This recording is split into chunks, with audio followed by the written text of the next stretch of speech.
চুমুকে। সুপ্রিয় দর্শক, আজকে আমাদের মাঝে উপস্থিত রয়েছেন সঙ্গীত শিল্পী সোহেল রানা।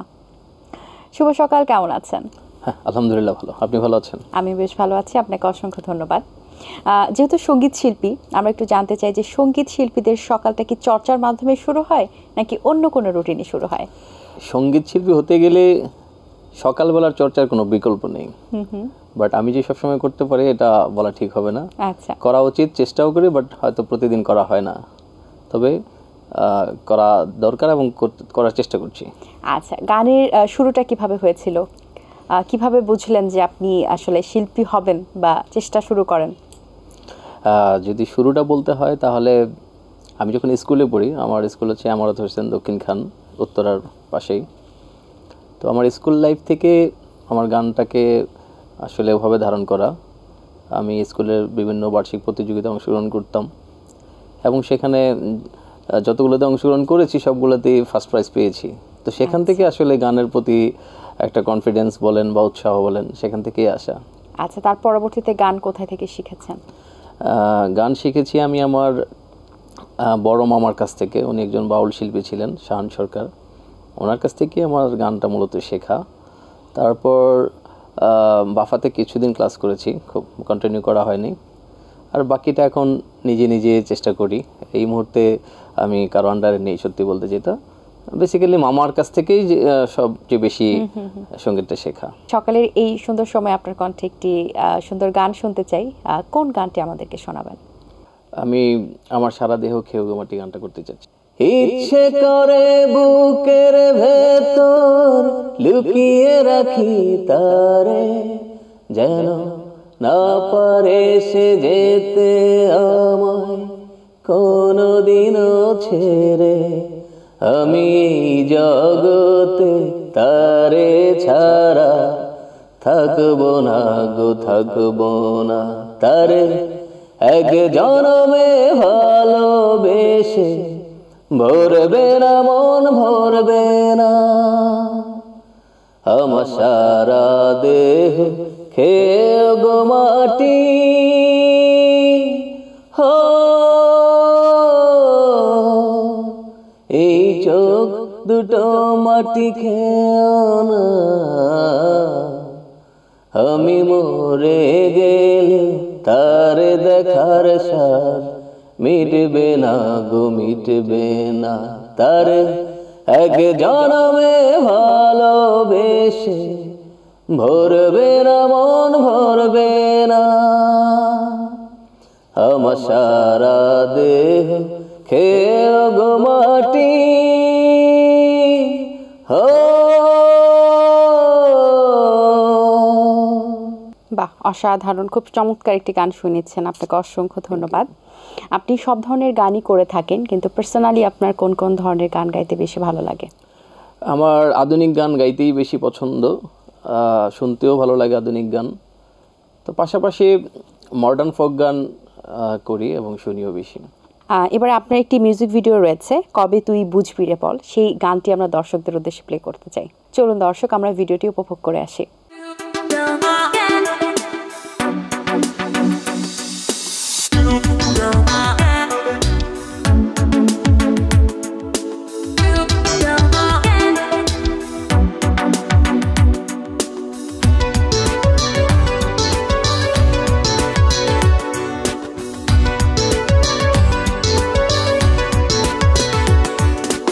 মনের বন্দরে তুই বিনে বন্ধুরে, কে চলাচল করে কবে বল। ঠিক ফিরে তাকালে সব তোর দখলে, থেমে যায় চুপ করে কোলাহল। মেঘের জানালা খুলে থাকি তুই আসবি বলে। ভালোবাসি তোকে, ভালোবাসি, কবে তুই বুঝবি রে বল। ভালোবাসি তোকে, ভালোবাসি, কবে তুই বুঝবি রে বল।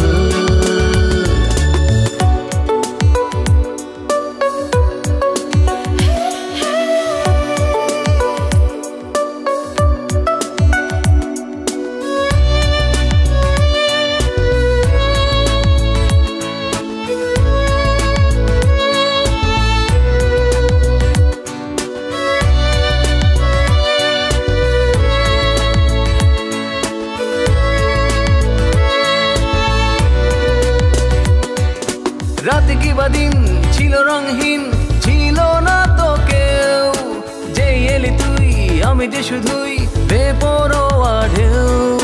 রাতে কিবা দিন ছিল রঙহীন, ছিল না তো কেউ, যে এলি তুই আমি যে শুধুই বেপরোয়া ঢেউ। মেঘের জানালা খুলে থাকি তুই আসবি বলে, ভালোবাসি তোকে ভালোবাসি, কবে তুই বুঝবি রে বল। ভালোবাসি তোকে ভালোবাসি, কবে তুই বুঝবি রে বল।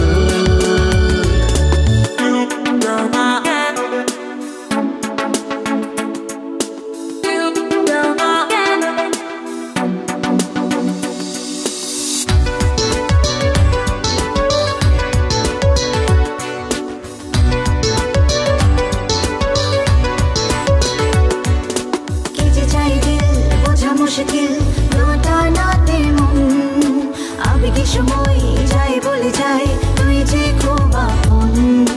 কে যে চাই দিল বোঝা মুশকিল নটা নাতে মন, আবেগে সময় যাই বলে যাই তুই যে খুব আপন। মেঘের জানালা খুলে থাকি তুই আসবি বলে, ভালোবাসি তোকে ভালোবাসি, কবে তুই বুঝবি রে বল। ভালোবাসি তোকে ভালোবাসি, কবে তুই বুঝবি রে বল। এমনের বন্দরে তুই বিনে বন্ধুরে, কে চলাচল করে কবে বল। ঠিক ফিরে তাকালে সুন্দর তখনই থেমে যায় চুপ করে কোলাহল। মেঘের জানালা খুলে থাকি তুই আসবি বলে, ভালোবাসি তোকে ভালোবাসি, কবে তুই বুঝবি রে বল। ভালোবাসি তোকে ভালোবাসি, কবে তুই বুঝবি রে বল। ভালোবাসি তোকে ভালোবাসি, কবে তুই বুঝবি রে বল। যে মিউজিক ভিডিওটি দেখলাম, এখানে দেখলাম নতুন কিছু মডেল ছিলেন, তারা কারা ছিলেন এবং এখানে লোকেশনটা খুব সুন্দর লেগেছে। কোথায় কোথায় লোকেশন নিয়েছেন? হ্যাঁ, এই মিউজিক ভিডিওতে কাস্টিংয়ে আমি মেল ভার্সন আমি নিজেই ছিলাম, আর ফিমেল ছিলেন নওশিন নাহার। তো আমাদের শুটিংটা হয়েছে বেসিক্যালি কক্সবাজারে 2 দিন ছিল, আর একদিন আমরা শুটিং করেছি 300 ফিট, পূর্বাঞ্চলের 300 ফিটে। আচ্ছা, সিঙ্গার থেকে এই যে মডেল হিসেবে স্থানান্তরিত হওয়ার পিছনের কারণটা কি আসলে? পরে কি পয়সা বাঁচানোর কোনো টেন্ডেন্সি কিনা, যে যখন কেউ আপনাকে কাস্ট করতে যাবেন তখন গানও পাচ্ছেন আবার সেই সাথে মডেলও পাচ্ছেন? হ্যাঁ, এই বিষয়ে একটা মজার বিষয় আছে। আমাদের এই গানটাতে মেল ফিমেল দুজনেই প্রফেশনাল আর্টিস্টই থাকার কথা ছিল, আমার করার কথা ছিল না। বাট আমরা যখন কক্সবাজারে শুটিংয়ে যাই তখনও আমি জানি যে আমি আমার সিঙ্গার হিসেবে লিপ পার্টটুকু শুধু করব। দেন ওখানে যাওয়ার পর যে কোনো একটা জটিলতা থেকে ছেলে মডেল যিনি, উনি কাজটা করতে পারেননি কোনো একটা প্রবলেমের কারণে। তো ওই সময়ে ডিরেক্টর নতুন আরেকজনকে ডাকে কল করে, বাট তাকে আবার আমার ভালো লাগেনি। তো এই ইনডিসিশন থেকে ফাইনালি ডিসিশন হলো যে ঠিক আছে, মেল পার্টটুকু আমি নিজেই করব। সেখান থেকে আসলে ঢুকে যাওয়া। কেমন এক্সপিরিয়েন্স হলো আপনার? হ্যাঁ, এক্সপিরিয়েন্স খুবই ভালো। মডেল যদিও এটা কঠিন কাজ, কোনটি সহজ মনে হয় এখন? আমি যেহেতু গানের মানুষ, আমার জন্য গানটাই ইজি মনে হয়। গুরুগম্ভীর প্রশ্ন করতে চাই, এখন যে আমাদের সময়টা যাচ্ছে গানের জগতে, এই সময়টাতে দেখা যায় ইউটিউব একটা জায়গা দখল করে নিয়েছে, জি, এবং সেই সাথে সোশ্যাল মিডিয়াতে সবসময় টিকটক বা আমরা যদি বলি ফেসবুক রিলস ভিডিও, সব জায়গাতেই কিন্তু একটা মোটামুটি ভাইরাল বা ট্রেন্ডি বিষয় চলছে। এই যে গানের জগতের জন্য এই বিষয়টা কতটুকু বিপজ্জনক, নাকি এটা আসলে ভালোর দিকে যাচ্ছে? আপনার কাছে কি মনে হয়, কোন দিকে যাচ্ছে? শিল্পী ভাইরাল হওয়ার জন্য তৈরি হয় না, ভালো কাজ বা ভালো গানও ভাইরাল হবে এই টার্গেট নিয়ে তৈরি কখনো হয়নি আমার যা ধারণা অতীতে, কিন্তু এখন হচ্ছে। এখন প্রফেশনালিজম থেকে দৃষ্টিকোণ থেকে বলতে গেলে সবাই চিন্তা করে যে এই ধরনের কথা দিয়ে গান করলে মনে হয় গানটা ভাইরাল হবে। এখন এই ধরনের কথা বলতে কোন ধরনের কথা, সেটা কি আসলে মানসম্পন্ন কোনো কথা নাকি খুব সস্তা কোনো কথা, এটাতে কিন্তু মনোযোগ দিতে পারছি না। আমরা চিন্তা করতেছি যে একটা কথা, এরকম কথা লাগবে গানের, এরকম সুর লাগবে বা মিউজিক ভিডিওটা এই ধরনের লাগবে যেটাতে মানুষ ইজিলি নিবে। আচ্ছা, আমরা জানি যে আপনার গানের জগতের দীর্ঘদিনের একটি কেরিয়ার, আপনি অনেকদিন ধরে গান করছেন, বেশ ভালো গানই আপনি গান, সেটি আপনার গানের গলা দেখে বোঝা যাচ্ছে, সেই সাথে আমরা মিউজিক ভিডিও দেখেছি। কিন্তু এখন পর্যন্ত আমরা জানি যে আপনার একটি মাত্র মৌলিক গান রিলিজ হয়েছে, এটির পিছনে আসলে কারণটি কি?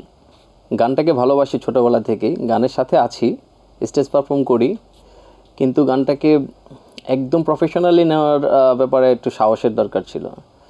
সেই সাহসটা হয়তো অনেক দিন পরে এসে হয়েছে। সেটা হচ্ছে যে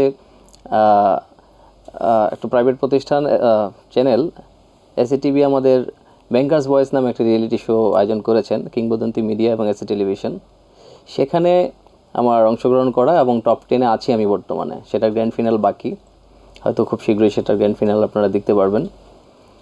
তো এই রিয়েলিটি শো থেকে আসলে আমার নতুন করে পথ চলা শুরু বলা যায়, যেহেতু দর্শক আমাকে নিয়েছে, SMS এর মাধ্যমে আমাকে এ পর্যন্ত নিয়ে এসেছে। সো আমি এখন সাহস পাচ্ছি যে না, আমি প্রফেশনালি গানটা করতে পারি। তো সেখান থেকে এখন চিন্তা ভাবনা করে মাঠে নামা। তো গান তো অনেক কঠিন ব্যাপার, আমি অনেক গান রিলিজ দিয়ে কোয়ালিটি নষ্ট করতে চাই না। আমি চাই আমার প্রোডাকশন কম হোক, কোয়ান্টিটি কম হোক, কোয়ালিটিটা ভালো হোক, থাকুক। সেজন্য আমার একটি গান এই ঈদে আমি রিলিজ দিয়েছি, আপনারা সেটা দেখেছেন। আরও একটি গান আমার অলরেডি রেডি হয়েছে, সেটা কুরবানি ঈদে আশা করছি যে মিউজিক ভিডিও শো আমরা দর্শকদেরকে উপহার দিতে পারবো। তো কম কাজ বা একটি কাজের এটাই হচ্ছে কারণ। আচ্ছা, সেখানেও কি আমরা আপনাকে মডেল হিসেবে দেখতে পারবো কিনা? এই বিষয়ে এই মুহূর্তে বলতে পারছি না। এটা আমার মিউজিক ডিরেক্টর এবং যিনি গানটা মিউজিক ভিডিও করবেন ওনাদের সাথে ডিসকাস করে একটা প্ল্যান করবো আর কি, সেই প্ল্যানটা এখনো হয়নি। আচ্ছা, ভবিষ্যৎ পরিকল্পনা কি? ভবিষ্যৎ পরিকল্পনা আপনাদেরকে বলতে চাই যে আমি শুধু গান গাবো সেটা তো আছেই, পাশাপাশি আমি এস সিরিজ মাল্টিমিডিয়া নামে আমার একটি গানের প্রযোজনা প্রতিষ্ঠান তৈরি করেছি, যেটার অফিস মগবাজারে। তো আমার এই প্রতিষ্ঠানের ব্যানারে আমি আমার গানের বাইরেও আরও অনেক শিল্পীদের নিয়ে কাজ করতে চাই, অনেকের গান আমি রিলিজ দিতে চাই। তো প্ল্যান বলতে গেলে গানটাকে নিয়ে আমি একটু ভালোভাবেই সময় দিতে চাই।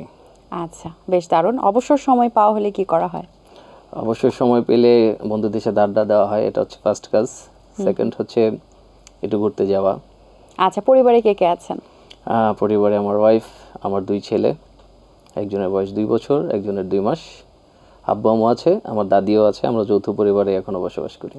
বাহ, বেশ দারুণ। খুব ভালো লেগেছে আপনার সাথে কথা বলতে পেরে, অনেক ভালো কিছু গান শুনলাম, ভালো কথা শুনলাম। ভালো থাকবেন সব সময়। জি, আপনিও ভালো থাকবেন, আমাদের জন্য দোয়া করবেন।